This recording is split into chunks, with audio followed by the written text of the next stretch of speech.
woke up pissed off today. Lately everyone feels fake. Somewhere I lost a piece of me. Smoking cigarettes on balcony. But I can't do this. What's going on, everybody?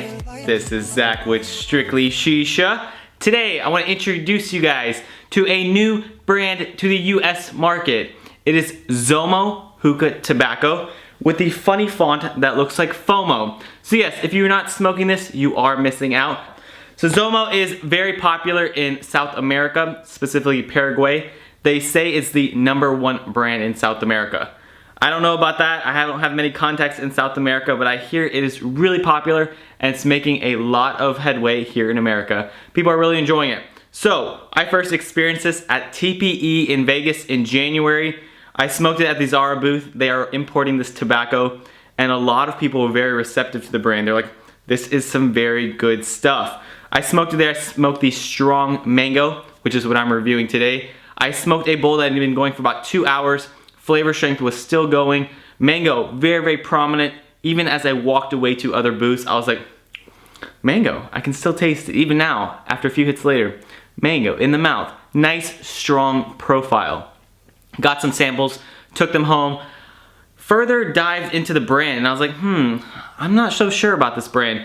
Smoked a few bowls of it, still unsure. That's why I never reviewed it. I was on the fence about the brand. I watched other reviewers, talked to people about it a lot, and I was inconclusive about my thoughts about it. I wasn't sure. I hadn't tested it enough. But now, today, after many more testing sessions, I formed an opinion. So if you guys are new to the Zomo brand, it's available from a lot of your favorite retailers. I got this directly from Zara themselves. Comes in 3 different lines. It comes with the World Experience line, which is their blonde tobacco, is a blend of exotic fruits and spices and melons and things like that. Things you wouldn't experience on a daily basis. They have their strong line, which is single note flavors like orange, blueberry, lemon, etc. coupled with a strong menthol, which I'm a fan of, but not everyone will be. And all of them are backed with a sweet sugarcane molasses. And that is very unique because I hear mixed thoughts on that as well. And then they have the black edition, only one flavor right now. It is a strong mint flavor. Today I'm talking about the strong mango. The first flavor I ever smoked from them. It's gonna be the first flavor I review. Let me take a few hits.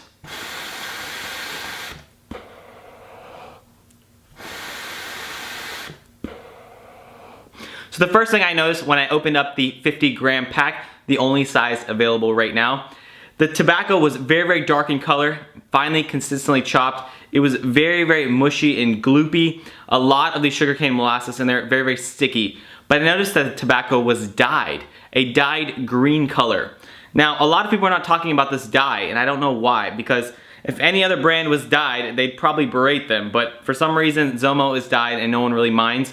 Does it affect the smoke? Not at all. Does it really bother me? Other than the fact that the green dye gets on my fingers, it's not really that big of a deal. I just do not think it's necessary. So my first feedback on the strong line, you don't need to dye it. It's not necessary. The World Experience line is not dyed because it is a blonde tobacco. But I hear that the strong line was influenced heavily by Tangiers. Tangiers is not available in South America as easily. So I hear this was their kind of take on Tangiers and that strong dark leaf tobacco. This is a single blend dark leaf. Now they believe if you keep one type of tobacco in this blend, it reduces batch consistencies. It's supposed to keep a more consistent flavor profile throughout. Now I've not noticed issues in other brands that mix tobaccos. It's not like it tastes one way in the beginning and the tobacco tastes different in the end. But that's just their premise. There's nothing wrong with keeping one type of tobacco. But let's jump into strong mango.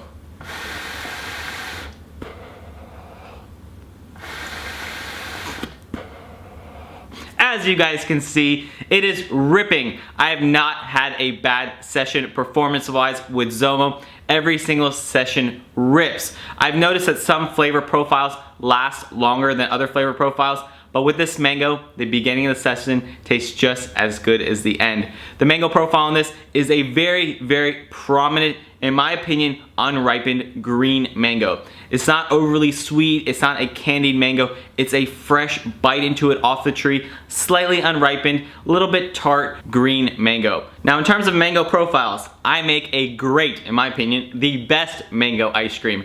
When I first started off making the mango ice cream, it was more similar to this flavor where it was a little bit bitter, it wasn't overly sweet, it was that unripened flavor, which is not overwhelming. It's something that I personally prefer. So this flavor aligns with my preference of mango.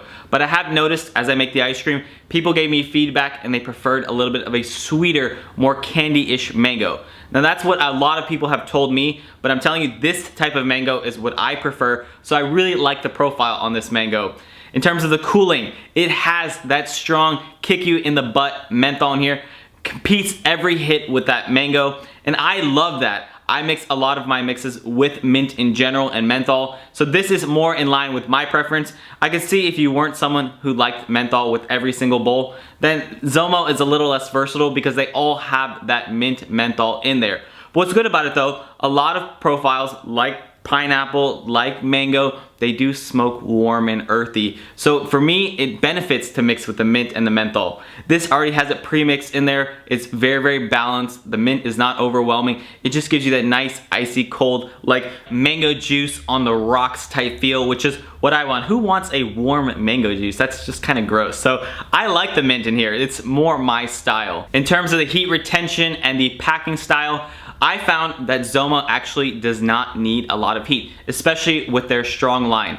I noticed when you pack it right up to the rim, it doesn't taste as good. It gets a little heat sensitive, but it's not technically heat sensitive because you can pack it lower. It needs less heat and it performs extremely well. So I don't consider that heat sensitive. I consider that tobacco that thrives in a lower heat environment.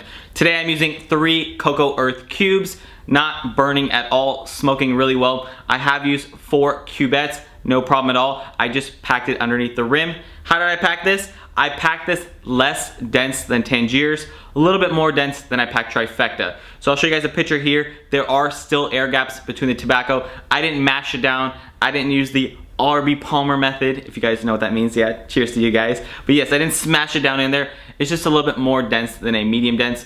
And that really is, in my experience, the best way to pack this. I have used this with foil. I've used it with heat management devices. All throughout the ways, that pack method worked really, really well for me, and that really allowed the flavor profiles to shine. When I did overpack it a little bit with the Zomo Black, kind of gave me a icky feeling, and I have gotten that feedback from other people as well when I spoke to people. Some people said the black in general made them feel a little gross, and maybe that's just the way they packed it. Typically, I'm not a fan of tobaccos that you can't pack versatily, but now that I know how to pack this, it works great for me. So I'm gonna cut out for a few minutes. Let's smoke this in about 15-20 minutes and see how the flavor profile lasts over time, because that was a big concern with other flavor profiles from Zomo. So we're back and let's talk about the flavor retention over time. So far, this is going great. The mango has died down just a tad. The menthol has been quelled a little bit. The sugarcane molasses is a little more prominent now. It is a little bit sweeter, but overall, this stuff is still smoking great, even late into the session. I definitely think this could go a second round, no problem. So overall thoughts on Zomo Strong Mango. Simply good.